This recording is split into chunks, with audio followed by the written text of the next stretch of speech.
नमस्कार। आज हम छंद परिचय के रूप में अध्ययन करेंगे। स्नातक द्वितीय वर्ष में संस्कृत प्रथम प्रश्न पत्र के रूप में छंद का अध्ययन किया जाता है। प्रस्तोता डॉक्टर रामबाबू, सहायक आचार्य संस्कृत, महारानी श्री जया राजकीय स्नातकोत्तर महाविद्यालय भरतपुर।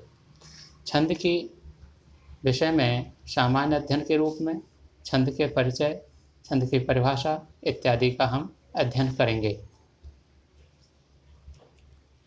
छंद से संबंधित कुछ विशेष स्मरणीय तथ्य जिनको हम छात्र जीवन में आवश्यक रूप से जान लेते हैं। छंद की परिभाषा के रूप में हम सबसे पहले पढ़ते हैं छंदांसी छादनात्, अर्थात छादन आच्छादित करने के कारण छंद कहलाते हैं। छंद के द्वारा रसभाव अथवा वर्ण विषय को पूरी तरह से आच्छादित किया जाता है, इसलिए इसे छंद कहते हैं। छंद दो प्रकार के होते हैं।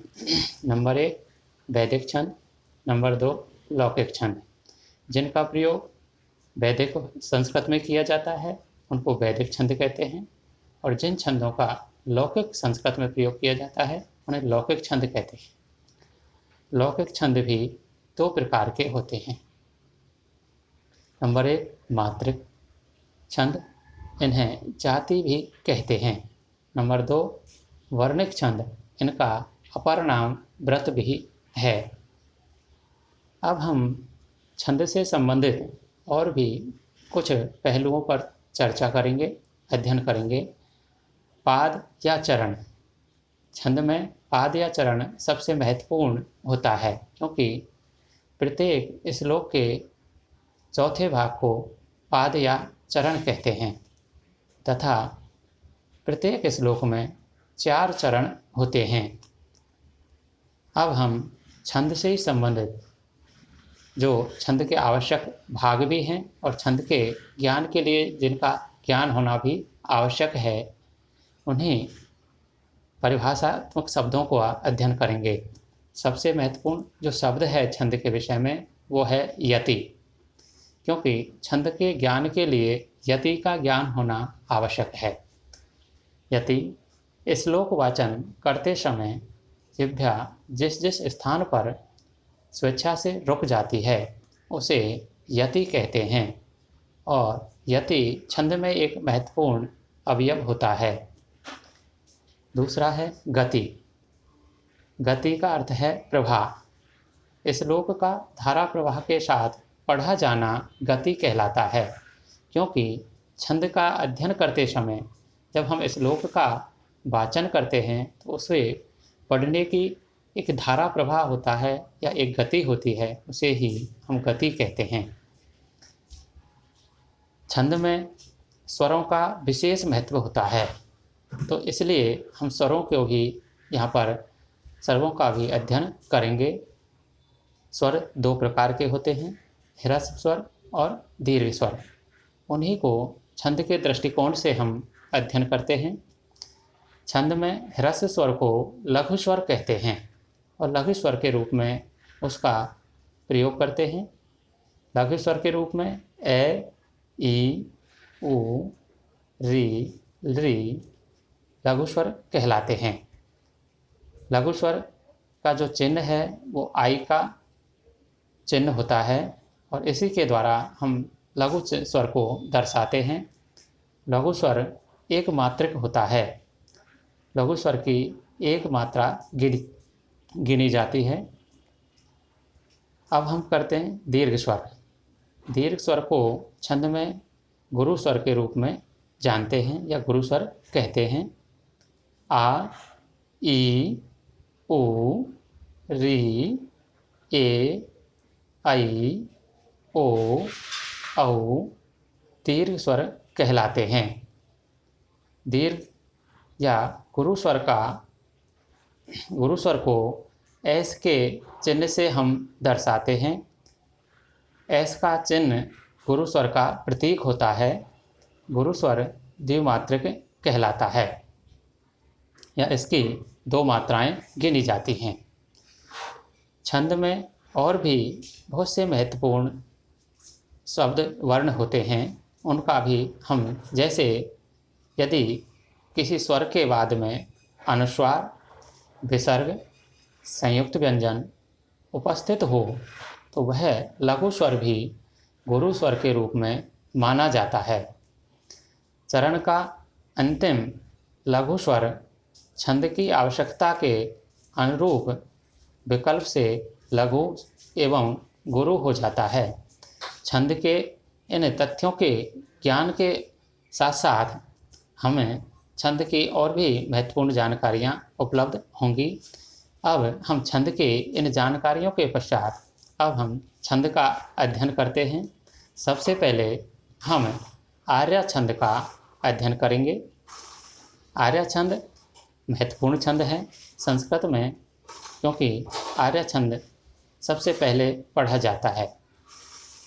अब हम आर्या छंद का लक्षण करते हैं। यस्या प्रथमे पादे 12 मात्रास्तथा तृतीये अपि 18, द्वितीये चतुर्थ के 15 सा आर्या। जिस छंद के प्रथम एवं तृतीय चरण में 12 मात्राएं हैं, द्वितीय चरण में 18 और चतुर्थ चरण में 15 मात्राएं उपस्थित होती हैं, वह छंद आर्या छंद कहलाता है। आर्या छंद में मात्राएं गिनी जाती हैं, इसलिए इसे मात्रक छंद भी कहते हैं, क्योंकि मात्राओं का ही यहाँ पर चारों चरणों में परिगणन किया जाता है। अब हम आर्या छंद के उदाहरण के रूप में सबसे पहले अभिज्ञान शाकुंतलम नाटक के एक श्लोक को उपस्थित करते हैं। आपरितोषाद विदुषाम साधु मन्ये प्रयोग विज्ञानम बलवदपि शिक्षितानाम आत्मनि अप्रत्ययम चेत है। इस श्लोक के 4 चरण हैं। इसके प्रथम चरण में हमारे द्वारा छात्रों की सुविधा के लिए गण चिन्हों का निर्धारण किया गया है, क्योंकि हमने पूर्व में अध्ययन किया है कि लघु स्वर की एकमात्रक और दीर्घ स्वर की द्विमात्रक गणना की जाती है।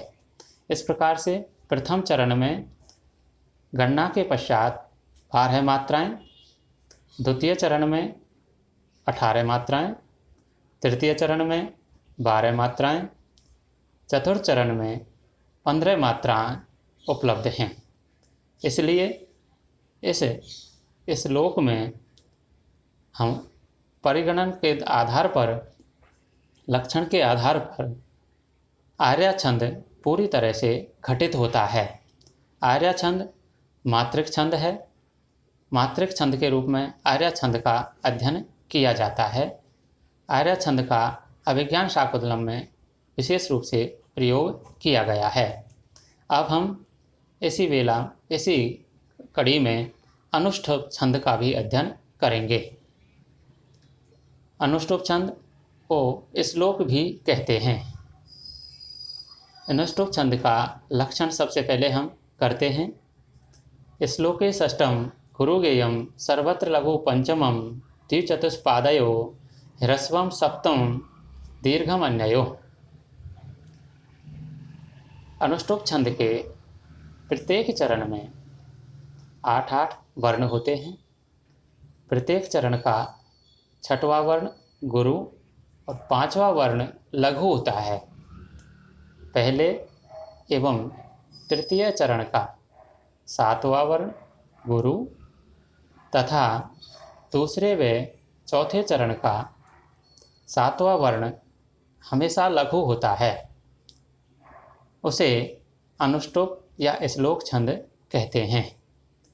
यह वर्णिक छंद है, क्योंकि इसमें वर्णों की गणना की जाती है। वर्णों के आधार पर लक्षण को घटित किया जाता है, इसलिए इसे वर्णिक छंद भी कहा जाता है, क्योंकि इसमें वर्णों का गणन होता है। अब हम सबसे पहले उदाहरण के रूप में अभिज्ञान शाकुंतलम नाटक के श्लोक को लेते हैं।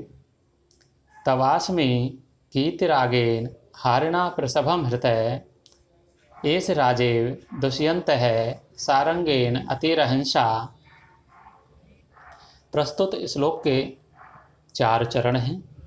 चारों चरणों में 8-8 वर्ण हैं और प्रत्येक चरण के अर्थात प्रथम चरण का 5वां वर्ण लघु, 6वां वर्ण गुरु है। साथ में इसी प्रकार द्वितीय चरण का भी 5वां वर्ण लघु और 6वां वर्ण गुरु है।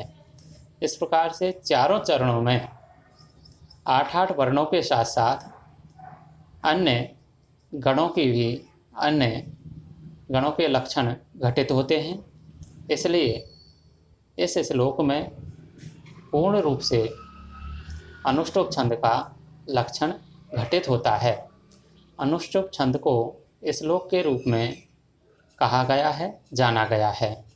छंद के विषय में आज हमारे द्वारा ये सब जानकारी आपको उपलब्ध कराई गई।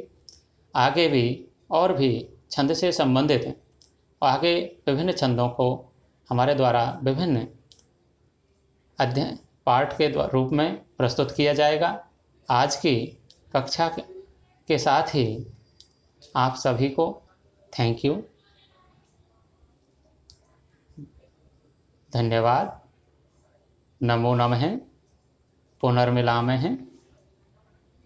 डॉक्टर रामबाबू, सहायक आचार्य संस्कृत।